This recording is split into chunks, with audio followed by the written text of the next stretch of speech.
Assalamualaikum warahmatullahi wabarakatuh. Saya Nanda Rizky Permani dari kelas 11 3B 13. Saya selaku ketua kelompok 3 dari kelompok perpajakan. Sini saya akan menjelaskan tentang pengertian pajak dan ciri-ciri pajak. Sebelumnya, kelompok 3 itu membahas tentang tata cara pengisian, pelaporan, dan pembayaran pajak pasal 4 ayat 2 atau PPh final, UMKM secara online atau e-filing. Untuk slide 1. Pengertian pajak. Pajak merupakan salah satu sumber penerimaan negara yang digunakan untuk melaksanakan pembangunan bagi seluruh rakyat Indonesia. Pajak dipungut dari warga negara Indonesia dan menjadi salah satu kewajiban yang dapat dipaksakan penagihannya. Di sini, pajak adalah pemungutan wajib yang diperoleh dari rakyat untuk negara. Uang pajak ini akan digunakan nantinya untuk kepentingan umum. Jadi, dari hasil pungutan pajak ini akan menjadi biaya pemerintah atau pemerintah akan mendanai nantinya untuk fasilitas umum. Selanjutnya, ciri-ciri pajak. Pajak dipungut berdasarkan undang-undang. Maksudnya berdasarkan undang-undang di sini adalah pajak adalah kewajiban bagi perusahaan atau perorangan yang sudah kena wajib pajak, lalu dia wajib membayar pajak tanpa mendapatkan imbalan seperti pada poin kedua, tidak mendapatkan jasa timbal balik karena pajak ini adalah kewajiban.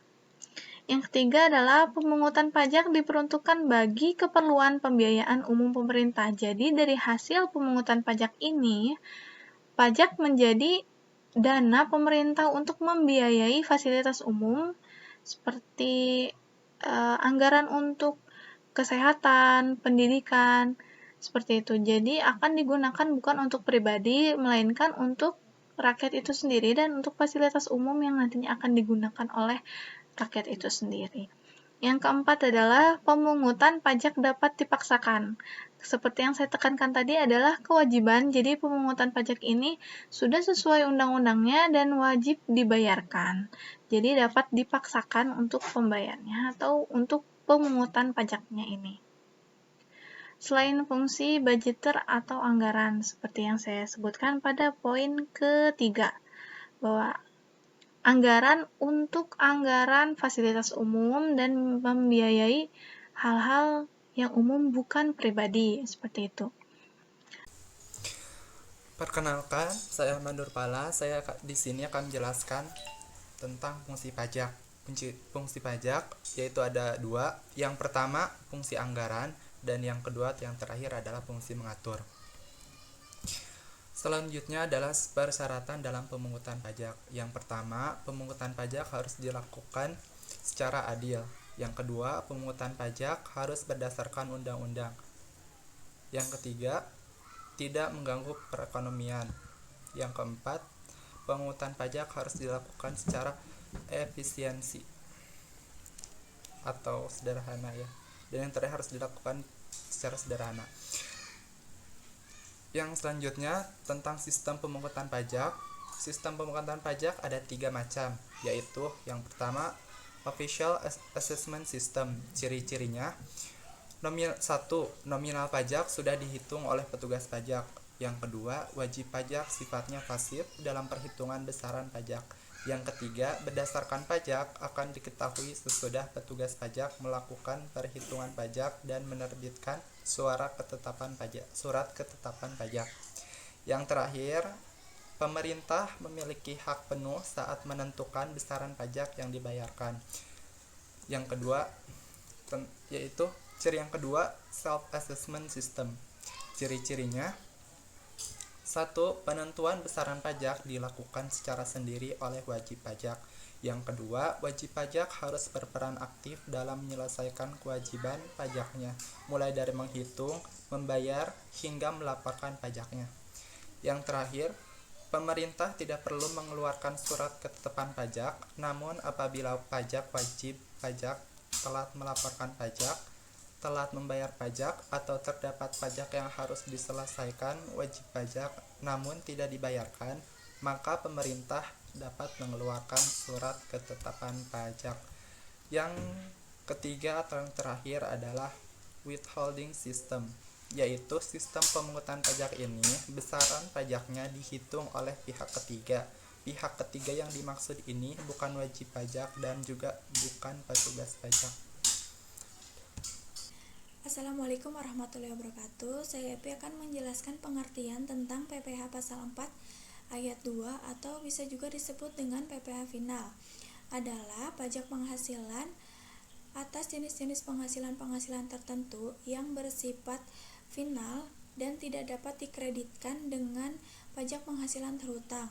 Adapun objek PPh pasal 4 ayat 2 sendiri dikenakan pada jenis tertentu dari penghasilan atau pendapatan dan berupa peredaran bruto atau penjualan omset, bunga dari deposit dan jenis-jenis tabungan, hadiah, lotre atau undian, kemudian transaksi saham dan surat berharga lainnya, transaksi atas pengalihan aset tanah dan bangunan, dan yang terakhir adalah pendapatan tertentu lainnya sebagaimana diatur sesuai dengan peraturan pemerintah. Kenalkan, nama saya Laila Mutifariha, NIM saya 1190546. Di sini saya akan menjelaskan tentang jadwal penyetoran dan pelaporan PPh pasal 4 ayat 2. Di sini ada penghasilan, batas waktu penyetoran, batas waktu pelaporan. Di sini ada omset penjualan atau peredaran bruto usaha. Batas waktu penyetorannya yaitu tanggal 15 berikutnya setelah masa pajak berakhir. Batas waktu pelaporannya jika sudah validasi NTPN WP tidak berlaku lapor lagi, cukup menyertakan laporan PPh final 1% pada pelaporan SPT tahunan badan atau pribadi atau SPT 1770. Di sini ada bunga, deposito atau tabungan, diskonto, SBI, bunga atau diskonto. Batas waktu penyetorannya itu tanggal 10 bulan berikutnya setelah masa pajak berakhir. Dan batas waktu pelaporannya yaitu 20 hari setelah masa pajak berakhir. Tanggal 10 bulan berikutnya setelah masa pajak berakhir.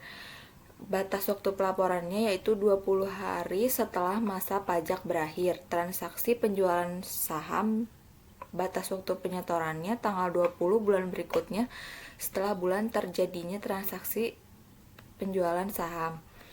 Batas waktu pelaporannya yaitu tanggal 25 bulan berikutnya setelah bulan terjadinya transaksi penjualan saham. Hadiah undian itu batas penyetorannya tanggal 10 bulan berikutnya setelah bulan saat terhutangnya pajak. Batas waktu pelaporannya itu 20 hari setelah masa pajak berakhir.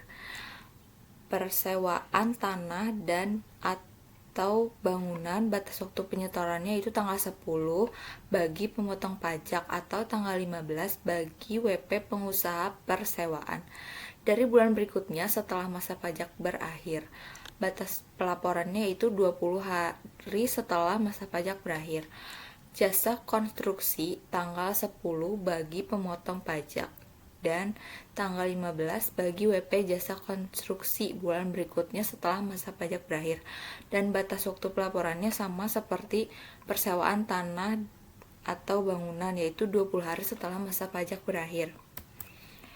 Di sini ada mekanisme pembayaran PPh pasal 4 ayat 2. Yang pertama itu ada mekanisme pemotongan. Mekanisme pemotongan di sini maksudnya adalah penyewaan harus memotong pajak penghasilan sebesar 10% dari uang sewa yang dibayarkannya.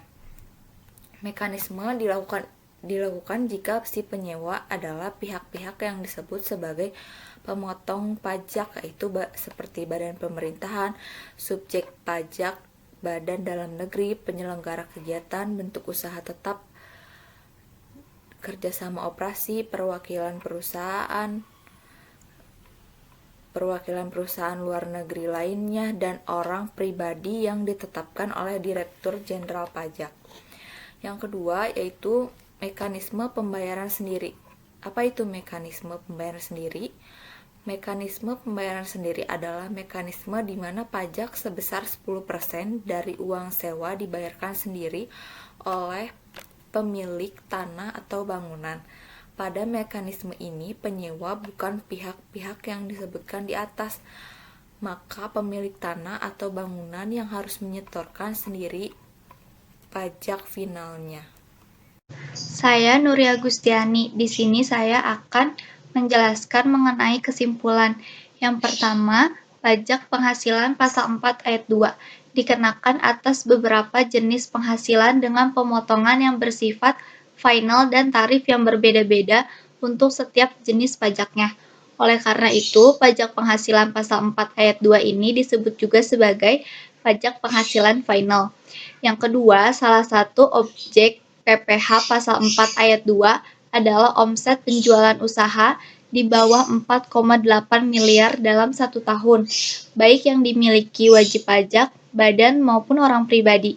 Tarifnya adalah 1% dari total omset penjualan per bulan. Yang ketiga, cara termudah hitung dan setor pajak final ini sekaligus mendapatkan lampiran PDF laporan tahunnya secara otomatis adalah dengan menggunakan aplikasi PPh Final 1% online pajak. Selanjutnya, saya akan menjelaskan mengenai cara isi dan lapor SPT tahunan pajak 1770 S via aplikasi e-filing. Yang pertama itu kita membuka situs https://djponlinepajak.go.id. Yang kedua itu masukkan nomor pokok wajib pajaknya, terus password yang Anda buat saat daftar akun DJP online. Yang ketiga, masukkan juga kode keamanan. Yang keempat, lalu klik login. Yang kelima, pilih layanan e-filing. Yang keenam, pilih atau klik buat SPT 7. Ikuti panduan pengisian e-filing dengan menjawab beberapa pertanyaan sebelum masuk ke SPT 1770S. Yang ketujuh, ikuti panduan pengisian e-filing dengan menjawab beberapa pertanyaan sebelum masuk ke SPT 1770S.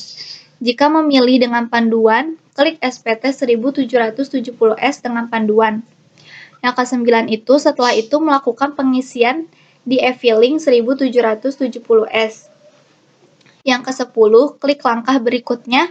Yang ke-11, isi daftar pemotongan atau pemungutan PPh oleh pihak lain dan PPh yang ditanggung pemerintah, bukti potong pajak yang sudah Anda siapkan.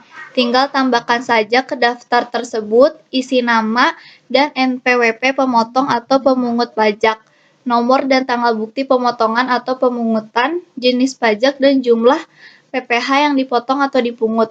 Yang ke-12, masuk ke bagian bukti potong baru, bukti potong pajak yang tertera di lembaran 1721A1 A2. Tinggal dimasukkan saja sesuai kolomnya. Jika ingin melihat cara isi dan laporannya lebih jelas, bisa dicek di makalah. Kemudian setelah selesai, kita klik tombol simpan dan akan ditampilkan ringkasan pemotongan pajak Anda. Langkah selanjutnya, klik langkah berikutnya, masukkan jumlah penghasilan neto dalam negeri sehubungan dengan pekerjaan. Kemudian klik langkah berikutnya dan masukkan penghasilan dalam negeri bila ada, contohnya penghasilan dari sewa kontrakan, bunga deposit, dan lainnya. Kemudian klik langkah berikutnya, mengisi atau menjawab pertanyaan apakah Anda memiliki penghasilan luar negeri. Jika ya, sebutkan penghasilannya. Jika tidak, klik langkah berikutnya. Kemudian masukkan penghasilan yang tidak termasuk objek pajak. Misalnya ada warisan senilai 10 juta dan lainnya. Setelah selesai, klik langkah berikutnya, masukkan penghasilan yang telah dipotong PPh final. Bila ada, klik tombol tambah lalu isi. Contoh, hadiah undian senilai 20 juta telah dipotong PPh final sebesar 25%, berarti 5 juta. Jika sudah mengisi, klik simpan. Klik langkah berikutnya, selanjutnya memasukkan harta yang dimiliki dengan menjawab dulu pertanyaan apakah Anda memiliki harta. Baik, untuk langkah selanjutnya adalah kita klik langkah berikutnya, kemudian tambahkan utang yang Anda miliki, misalnya sisa kredit motor. Kemudian tambahkan tanggungan yang Anda miliki, Klik langkah berikutnya, isi zakat atau sumbangan keagamaan wajib yang Anda bayarkan kepada lembaga pengelola yang disahkan pemerintah, misalnya Basnas. Kemudian klik langkah berikutnya, langkah ke-31, masuk ke bagian status kewajiban perpajakan suami istri. Klik langkah berikutnya, isi pengembalian atau pengurangan PPh pasal 24 dari penghasilan luar negeri bila ada.